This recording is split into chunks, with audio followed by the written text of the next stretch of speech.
Arnaldo é um jovem como muitos outros. Durante o dia, vai à escola, fica horas no computador, assiste televisão, enfim, vive um cotidiano mais do que normal.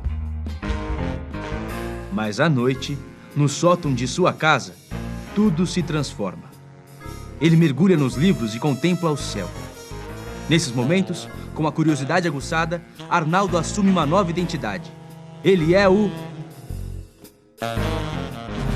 Geodetetive.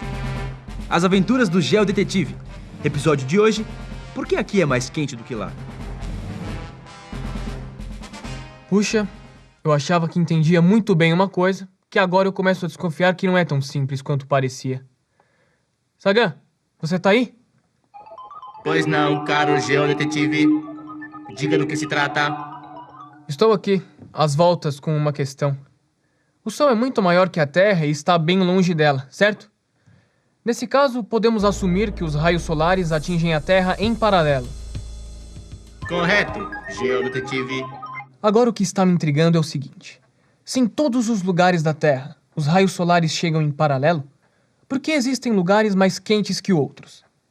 Acho que você vai ter que encontrar alguém para me ajudar, viu? Claro, Geodetetive. Localizando dados.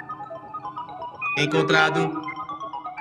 Mauro é astrônomo e dirige um importante observatório há mais de 10 anos. Ele dá palestras e cursos pelo mundo todo. Gosta de observar o espaço e por vezes passa as noites em claro para contemplar as estrelas. Ótimo. Está na hora de você fazer seu truquezinho, Sagan. Vamos. Preciso entrar imediatamente em contato com o Mauro. Olá, meu caro Geodetetive. Puxa, é um prazer entrar em contato direto com uma figura tão ilustre. Há muito tempo que venho esperando uma oportunidade dessas. O seu assistente acaba de me falar de algumas dúvidas suas e aqui estamos nós, cara a cara. Em que eu posso ajudar? Boa noite, Mauro. O prazer é todo meu. Desculpe o incômodo, mas é que eu ando preocupado com a seguinte questão.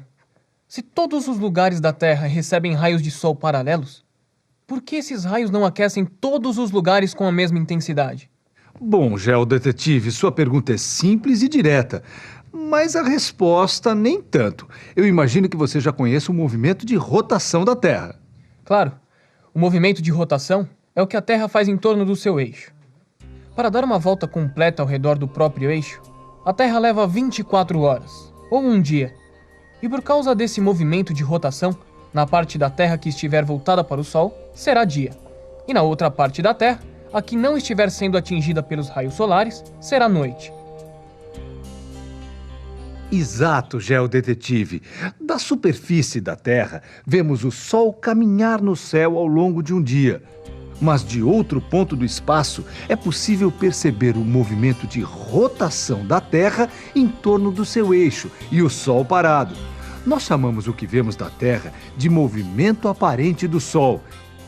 E chamamos de meio-dia solar o momento em que o Sol, nessa sua aparente trajetória, está mais alto no céu. Então, num dado ponto da Terra, quando chega ao meio-dia solar, ou seja, quando o Sol está em sua altura máxima, as sombras atingem o seu tamanho mínimo. Mas como isso ajuda a explicar o fato de que nas regiões próximas do Equador, as temperaturas são em média muito mais altas que nas regiões próximas dos polos? Isso acontece porque a intensidade da radiação solar varia de acordo com o ângulo de elevação do Sol em cada região do planeta. Localidades que ficam na mesma longitude possuem o mesmo meio-dia solar. Vamos visualizar isso. Vamos escolher um meridiano e ver como os raios solares incidem em diferentes pontos sobre ele. Observe esse ponto P no exato instante de seu meio-dia solar em um determinado dia do ano. Traçamos a reta T, tangente à circunferência e que passa pelo ponto P. Essa reta representa a linha do horizonte. Como os raios de Sol podem ser considerados retas paralelas, eles vão interseccionar a reta T formando dois ângulos. O menor deles é o ângulo de elevação do Sol ao meio-dia solar. Se a gente desloca este ponto ao longo de um mesmo meridiano, dá para perceber a diferença no tamanho do ângulo máximo de elevação do Sol. Quer dizer, então, que a absorção solar pela Terra varia com esse ângulo de elevação do Sol, certo? Certíssimo! Vamos ver isso com mais detalhes. Aqui, no observatório, eu criei um jeito bem prático de dar essa explicação para os visitantes. Olha só, uma placa retangular, quando colocada perpendicularmente à luz do Sol, recebe uma determinada quantidade de luz e energia solar. À medida que essa placa se inclina, a incidência de raios solares diminui, diminuindo a energia solar que a placa recebe. Entendi. A energia solar recebida pela placa inclinada corresponde então a uma fração da energia solar recebida pela placa quando ela está perpendicular à luz do Sol. É isso! E veja só, a proporção entre a incidência solar na placa inclinada e na placa perpendicular é o seno do ângulo da inclinação em relação aos raios solares. Por exemplo, se a placa fizer um ângulo de 30 graus com os raios solares, ela vai ter metade da incidência solar da placa perpendicular aos raios. Então eu acho que eu já entendi por que as regiões próximas do Equador são mais quentes. É porque nessas regiões, em grande parte do dia, os raios solares incidem em ângulos maiores, mais próximos de 90 graus. Por isso, a intensidade da radiação solar é mais forte. Isto mesmo, geodetetive. Como você sabe, o meio-dia solar ocorre na mesma hora em cada meridiano. Veja esta ilustração que mostra a variação do ângulo máximo de elevação do Sol no meio-dia solar, num dia do ano, em diferentes localidades de um mesmo meridiano. Na faixa da chamada zona tropical, mais próxima do Equador, este ângulo é mais próximo de 90 graus e, como você observou, uma das consequências disto é que a temperatura média nesta região é mais alta. Mas, Mauro, é só no Equador que os raios do Sol incidem a 90 graus sobre a Terra? Não, geodetetive. Na verdade, isso também acontece em alguns pontos da chamada zona tropical em diferentes ocasiões. E mesmo sobre a linha do Equador, os raios solares só incidem com o ângulo de 90 graus em 2 dias do ano. E isso se deve a 2 fatos importantes. O primeiro deles é que a Terra, além de girar em torno do seu próprio eixo, também gira em torno do Sol, no movimento de translação, descrevendo uma curva elíptica, que é quase uma circunferência, denominada órbita. Essa curva é chamada de eclíptica e o plano que a contém é chamado de plano da eclíptica. Esse movimento ao redor do Sol dura 1 ano, ou, mais precisamente, 365 dias e 6 horas. E o segundo fato é que no movimento de translação, o eixo de rotação da Terra ao redor de si mesma não é perpendicular ao plano da eclíptica, e sim inclinado a um ângulo de 23 graus e 27 minutos. Por isso, a posição da Terra em relação ao Sol não é a mesma em todos os dias do ano. Exatamente, geodetetive. Isso tem várias consequências e uma delas é justamente que o ângulo de elevação do Sol em cada localidade varia, ocasionando dias mais quentes e dias mais frios ao longo do ano. E como eu disse, em apenas 2 dias do ano, os raios solares vão incidir em um ângulo de 90 graus sobre o Equador. Isso acontece aproximadamente em 21 de março, quando começa o outono, e em 23 de setembro, quando começa a primavera aqui no Hemisfério Sul. No Hemisfério Norte é o contrário.